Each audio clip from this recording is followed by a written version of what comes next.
13 सितंबर को आतंकवादियों के साथ एक मुठभेड़ में देश ने अब तक 4 बेटे खो दिए हैं और 5 जवान घायल हैं। ये शहीद जवान भी हमारी तरह एक आम परिवार से आते थे। कोई 4 बहनों का इकलौता भाई था तो कोई अभी अभी पिता बने थे।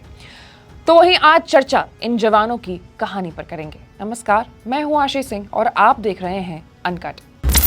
जम्मू कश्मीर के अनंतनाग जिले में 13 सितंबर को आतंकियों से मुठभेड़ में 3 जवान शहीद हुए थे। इस एनकाउंटर में सेना के 19 राष्ट्रीय राइफल यूनिट के commanding officer colonel Manpreet Singh, company commander major Ashish और जम्मू कश्मीर पुलिस के डीएसपी हुमायूं मुजम्मिल भट्ट शहीद हुए थे।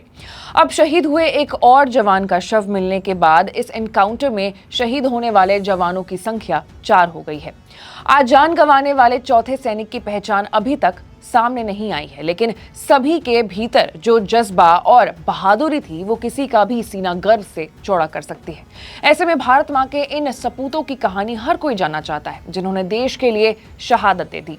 कर्नल मनप्रीत सिंह भारतीय सेना में 19 राष्ट्रीय राइफल के कमांडिंग ऑफिसर थे। उनकी बहादुरी की वजह से उन्होंने सेना मेडल से सम्मानित किया गया था। मूल रूप से पंजाब के पंचकुला के रहने वाले मनप्रीत के परिवार में उनकी पत्नी के अलावा 7 साल का एक बेटा कबीर सिंह और 2.5 साल की एक बेटी बानी है।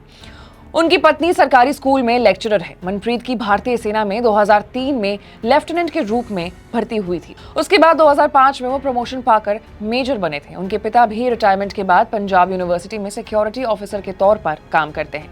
अनंतनाग एनकाउंटर में शहीद हुए मेजर आशीष 19 राष्ट्रीय राइफल में मेजर थे। मूल रूप से हरियाणा के पानीपत के रहने वाले आशीष की 2 साल पहले ही जम्मू कश्मीर में पोस्टिंग हुई थी। इसके पहले उनकी पोस्टिंग मेरठ में थी।